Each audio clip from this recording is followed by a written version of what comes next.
Good morning, नमस्ते और स्वागत है आप सभी का होय अन के दूसरे दिन पे। आज की मेन हाईलाइट होने वाली है आज का training session. Yes, gym bros relate कर पाएंगे, पर ऑनेस्टली स्पीकिंग ट्रेनिंग असाइड कल का जो दिन था वो इस पूरे ट्रिप का मेरा पर्सनल फेवरेट दिन था। बिकॉज ट्रेनिंग करने के बाद हम बाइसिकल्स पे पूरा जो भी शहर है, पूरी जो भी सिटी है वो आजू बाजू में एक्सप्लोर करने के लिए गए थे। और काफी हैंडी चीज थी क्योंकि वो जो बाइसिकल थी उसके सामने एक बास्केट थी, तो वहां पर मैंने गूगल मैप्स पहले से ही इस होटल वाईफाई को यूज करके लोड किया हुआ था और फिर मैंने अपना फोन सामने रखा, तो हम अच्छे से नेविगेट करके सिटी को एक्सप्लोर कर रहे थे। ज्यादा ट्रैफिक दिन में नहीं था, पर जैसे ही रात हुई और हम लास्ट व्लॉग के एंड में वो नाइट मार्केट देखने के लिए गए, तब इतनी ज्यादा भीड़ थी। All over sudden it's like the city came alive. ऐसे लोग बोलते हैं ना, कुछ शहर सुबह एकदम शांत पीसफुल रहते हैं, but once it becomes night everything starts to come alive. उस टाइप की फीलिंग है। बट वेरी नाइस, बहुत स्ट्रीट फूड एक्सप्लोर किया। Super excited for today's day. जाके ब्रेकफास्ट करते हैं। मे बी आज हम इस स्विमिंग पूल को इस्तेमाल करेंगे अगर यहाँ की हीट थोड़ी सी कम होती है।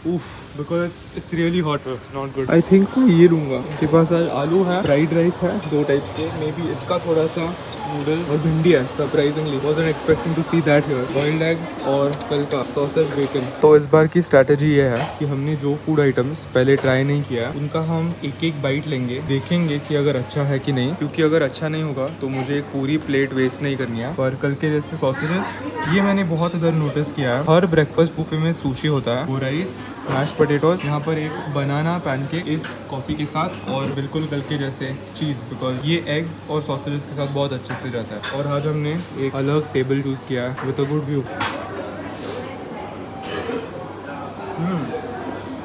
पैनकेक एक्चुअली अच्छा है। मे बी मैं एक और लूंगा। तो दो चीज़ें मुझे डिस्कस करनी है, और आज एजेंडा पे सबसे पहली चीज़ है इस जिम में एक बढ़िया सा पुल वर्कआउट लगाना। कल हमने एक अच्छा पुश वर्कआउट लगाया था, not exactly push, mainly chest and shoulders, because triceps train करने के लिए यहाँ पर पुश डाउन के लिए कोई अच्छी अटैचमेंट नहीं थी। तो हमने mainly chest and shoulders train किए। 4-5 दिनों के बाद दोनों मसल ग्रुप्स अच्छे से सोर हो गए हैं। आज हम बैक एंड बाइसेप्स के लिए I can see over there हम लैट पुल डाउन लगा सकते हैं, केबल रो लगा सकते हैं। मे बी ये दो मूवमेंट्स लगाने के बाद जब बैक एक ऑलरेडी फटीग स्टेट में होगी तो हम यहाँ पर जो हैवीएस्ट डंबल है उससे सिंगल आर्म डंबल रोज लगा सकते हैं। जनरली मैं डंबल रोज का एक इतना बड़ा फैन नहीं हूँ, बिकॉज उनका जो रेजिस्टेंस कर्व है वो थोड़ा सा और रहता है। ऊपर के पॉइंट पे आई डोंट थिंक कोई टेंशन रहता है, जो भी you get the point. I always prefer cables. तो ये दोनों बैक के मूवमेंट्स हमारे मेन मूवमेंट्स होने वाले हैं, और उसके बाद हम डंबल कर्ल्स लगाएंगे। कर्ल्स काफी अच्छे होते हैं, बिकॉज अगर आपके पास डंबल्स होंगे या एक केबल होगी, आप एक अच्छा खासा बाइसेप वर्कआउट लगा सकते हो। लाइक आई ऑलवेज से, आपके बाइसेप्स का function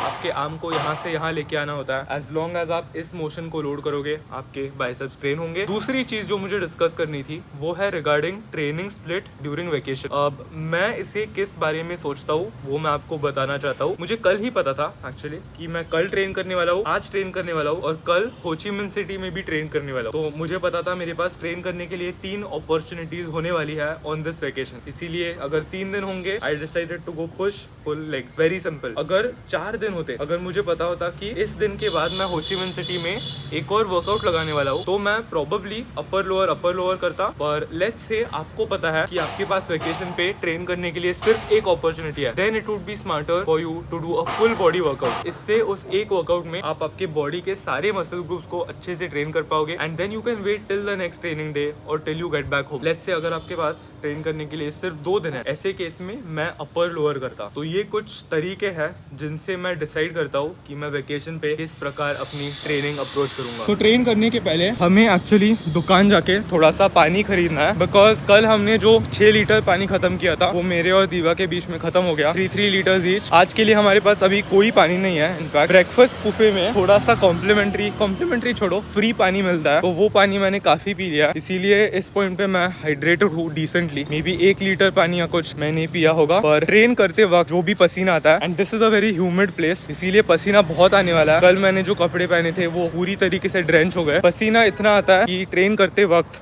to avoid cramps, to maintain good hydration, पानी पीना और पानी होना ये बहुत जरूरी है। इसीलिए हम एग्जैक्टली कल जिस दुकान में गए थे उस दुकान से हम पानी उठा के लाएंगे। Again no traffic, super nice. I am guessing मैं आज 5 पानी की बॉटल्स लेके आऊंगा। 7.5 लीटर्स पानी हम खरीदेंगे। Be right back. गर्मी तो बहुत ज्यादा है, आई वोंट डिनाई दैट। आज हम बाय द वे बीच भी जाने वाले हैं ट्रेन करने के बाद। काफी इवेंटफुल डे होगा।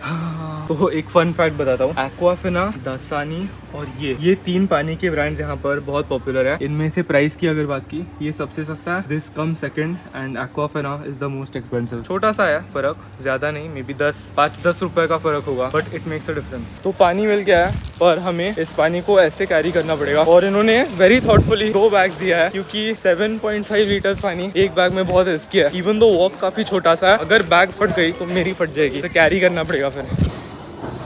सो ये लैट पुल डाउन एक्चुअली काफ़ी अच्छा है, बस 2 इश्यूज़ है।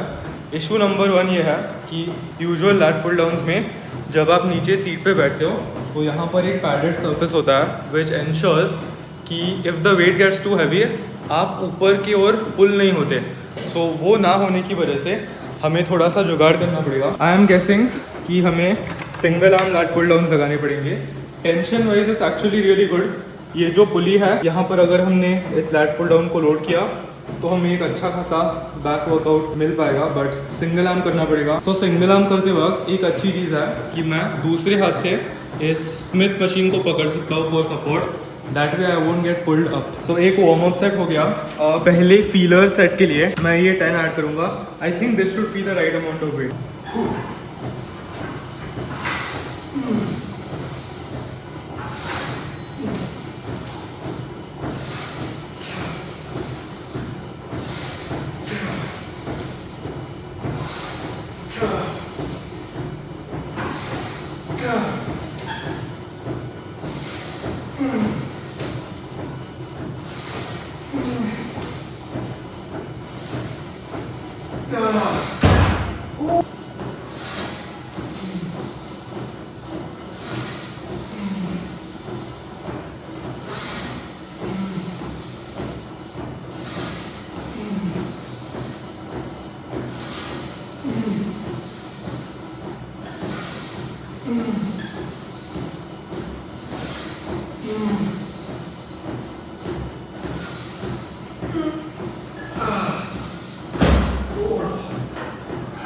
सो जनरली स्पीकिंग अगर यहाँ पर एक पुल अप बार होता तो ये सारे छोटे छोटे प्रॉब्लम्स नहीं आते, क्योंकि मेजोरिटी जिम्स की जो लैट पुल डाउन मशीन होती है, ये जो फ्री वेट अटैचमेंट्स होते हैं, इनमें कुछ ना कुछ गड़बड़ हमेशा होती है। स्पेशली होटल जिम्स के जो केबल्स होते हैं और पुलीज होते हैं वो इतने वेल मेंटेन नहीं होते, बिकॉज ये इनका मेन बिजनेस नहीं है। बट ऐसे लोकेशंस पे अगर एक पुल अप बार होता ना, मैं हमेशा उसका इस्तेमाल करता। मैं डम्बल्स को अपने पैर के बीच में रख के थोड़े से वेटेड पुल अप्स भी लगा सकता था। ऑफ कोर्स यहाँ पर मेरे पास अपना वेटेड पुल अप का बेल्ट नहीं है, इसीलिए हम प्रॉपरली वेटेड पुल अप को लोड नहीं कर पाते, but I would have preferred that to be my main vertical pull. पर हमने ये जो जुगाड़ किया वो काफी अच्छा था आई वुड से। दूसरे और तीसरे सेट में मैंने अपने टॉर्सो को थोड़ा सा एंगल किया, जिससे मुझे एक बेहतर कॉन्ट्रैक्शन मिला। पहले सेट में ये सारी चीजें पता नहीं होती है, इसीलिए इसके हम 3 सेट करेंगे, फिर रोज के भी हम 3 सेट करेंगे। आई एम गेसिंग रोज के लिए भी पहला सेट सब कुछ फिगर आउट करने में चला जाएगा। बट पसीना बहुत आ रहा है, जिम में कोई एसी नहीं है, एक फैन है but it's not turned on. Feels good, कोई म्यूजिक नहीं, शांति से। यहाँ आजू बाजू में कोई नहीं है, जस्ट अस।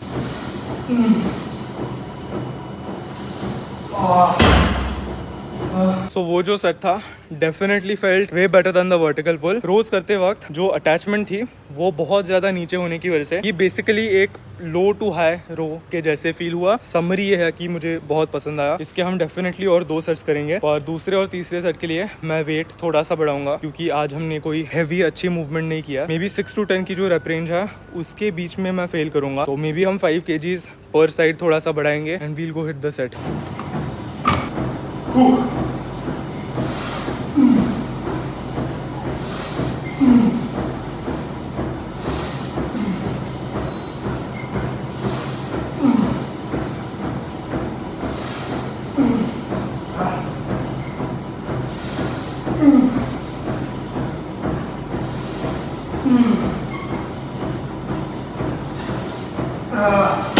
ये बेसिकली हमारा बैक का वर्कआउट था। I don't think it was over complicated. एक वर्टिकल पुल और एक हॉरिजॉन्टल पुल का कॉम्बिनेशन। रॉकेट साइंस नहीं है, ओवर कॉम्प्लिकेटेड नहीं है, it's the simple things that work. चाहे हम होटल जिम में हैं या चाहे हम हमारे होम जिम में हैं, जो ट्रेनिंग प्रिंसिपल्स है वो हमेशा सेम ही रहेंगे। बैक के 2 मूवमेंट्स लगाने के बाद मेरी बैक अच्छे से फ्राई हो चुकी है, इसीलिए अब हम बाइसेप का एक मूवमेंट लगाएंगे and we'll call it a day. इसके मैं 2 सेट्स लगाने वाला हूँ। बेसिकली ये कितना 60 या 80 डिग्रीज एंगल पे हम हमारे आर्म को ऐसे लॉक करेंगे and we'll call this way. 15 kgs।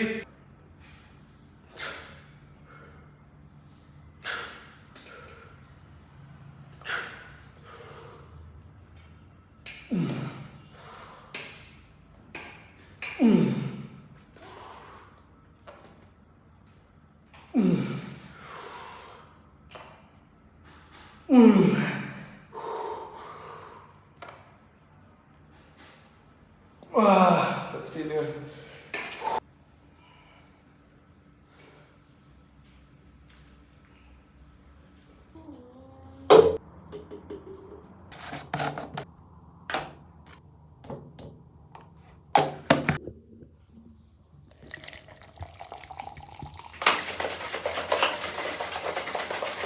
सो अभी हम लंच करने के लिए एक रेस्टोरेंट में जा रहे हैं जो यहाँ से 2 किलोमीटर दूर लोकेटेड है।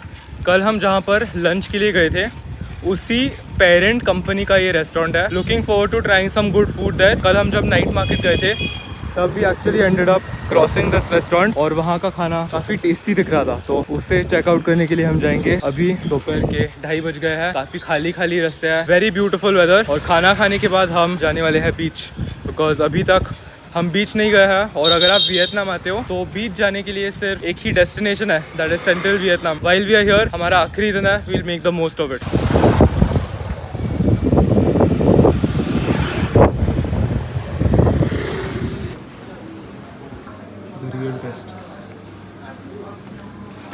ओके, तो लंच हो गया है, हमने बहुत सारा खाना मंगाया और मैंने यहाँ आने से पहले एक डिसीजन लिया था। वो डिसीजन था कि मैं ऐसे कोई आइटम्स ऑर्डर नहीं करूँगा जो हमें इंडिया में भी मिलता है। इसीलिए जो भी फूड आइटम्स हमने ऑर्डर किए वो वियतनामी स्पेशल डिशेस थे। वो डम्पलिंग से लेके नूडल्स तक, राइस तक, everything was Vietnamese and that's how it should be on vacation. So beach यहाँ से 7 किलोमीटर दूर है, काफ़ी अच्छी राइड होगी। हमने जो भी खाया वो बर्न करेंगे, that's how we do. High energy flux के स्टेट में हम थ्राइव करते हैं। We eat a lot and we move more. Crazy की ये वही एरिया है जहाँ पर कल नाइट मार्केट था, अब कितना खाली खाली है इस टाइम पे। क्विक स्टॉप होटल में, क्योंकि हमें बीच के लिए 2 टॉवल्स कलेक्ट करने हैं। Luckily hotel on the way ही था, लाइक लिटरली गूगल मैप्स जो रूट बता रहा था उसी रूट पे हमारा होटल था। टॉवल्स कर लेते हैं pack and let's get back on the road. 3 kilometre हो गया है, 4 more to go. True savages. देखो आप, हमें एक मोटरसाइकिल रेंट करने का भी ऑप्शन था, but we don't do that here. हम बाइक करके जाएंगे, इससे हमारा फिटनेस भी कॉम्प्रोमाइज नहीं होगा। Always better to move more, इसीलिए वेकेशन पे मैं हमेशा चलता हूँ या बाइकिंग करता हूँ। चेक दिस आउट, हम 1 किलोमीटर आगे आ गया है और नज़ारा पूरी तरीके से बदल गया है। यहाँ पर ग्रीन राइस फील्ड्स है, यहाँ पर एक बाइसिकल लेना है। बड़ा व्यू यार, सो गुड। सो हम स्ट्रेट अप एक मिनी एंड्योरेंस इवेंट करके यहाँ पर फाइनली पहुँच गए हैं। इस बीच का नाम हिडन बीच है और ये होय अन का सबसे आइसोलेटेड और सबसे पीसफुल बीच है, because it is not commercial. Not many people know about this, पर गूगल पे मैंने बहुत रिसर्च किया। होय अन में बहुत सारे बीचेस है, सेंट्रल वियतनाम में बहुत बीचेस है, पर मुझे एक ऐसा बीच चाहिए था जहाँ पर हमें एक्चुअल पीस मिले और जहाँ पर हम नेचर के काफ़ी क्लोज फील कर सके। Are you ready? Look at this, मेरे एग्जैक्टली पीछे यहाँ पर राइस प्लांटेशंस है, छोटे छोटे विलेजेस है, this is where people live. यहाँ पर थोड़े से umbrella stands and look at that, ये है वो बीच जहाँ पर है मैं। और हमने ये छोटी सी अम्ब्रेला की ये जो भी है वो ली है। यहाँ पर मेरी बैग, यहाँ पर थोड़ा सा सामान। ये बीच ईजिली मेरा अब तक का फेवरेट बीच है। यहाँ पर गिन के 6 लोग हैं मेरे सामने पूरे बीच पे। Like a private beach. I don't know अगर आपको ये दिख रहा है कि नहीं, पर वहाँ मैंने अगर फुल जूम किया इस आईफोन पे, वहाँ आपको थोड़े से स्काई स्क्रेपर्स दिख रहे होंगे एकदम इन द डिस्टेंस। बहुत ही ब्यूटीफुल है, अनरियल है ये बीच। इससे अच्छा बीच मैंने जिंदगी में नहीं देखा है। हम बाली में भी बीच गए थे, बहुत जगहों पे गए थे, बट फुकेत में भी गए थे, but no, nothing matches this. पर ये जो राइड है ये इसीलिए पॉसिबल हुई बिकॉज वीवा भी एक बहुत बड़ी सैवेज है। लाइक अगर और कोई होता उनको एक स्कूटर चाहिए होती, पर फिर हमें ये एक्सपीरियंस करने को नहीं मिलता। लुक एट द कलर्स यार, look at how beautiful everything looks. और मैंने जो बीच पे स्काई स्क्रेपर्स देखे थे वो दा नांग था। सो अभी नहा के बहुत ही अच्छा लग रहा है। आने के बाद हमने जो 7-Eleven मिनी मार्ट है उस पे एक क्विक स्टॉप बनाया, थोड़ा सा प्रोबायोटिक, क्योंकि यहाँ पर स्टमक की थोड़ी सी वाट लगती है, तो प्रोबायोटिक से संडास अच्छे से होता है। Then we have coke zero और ये होगा मेरा डिनर। ये इसीलिए आया बिकॉज रूम में एक केटल है और इस केटल में हम पानी को गर्म करेंगे, इसमें डालेंगे और मैं यही खाऊंगा बिकॉज वापस नहीं निकलना है। 14 किलोमीटर साइकिलिंग किया, स्विमिंग किया ओशन में, सुबह ट्रेन किया, ट्रेडमिल पे चले, बहुत सारा एनर्जी एक्सपेंड हुआ है। तो आई डोंट थिंक अभी मैं वापस निकल सकता हूँ। अब मैं रूम में बैठूंगा, यहाँ पर एडिट करूंगा, थोड़ा सा प्रोटीन वापस पीऊंगा and we'll call it a day.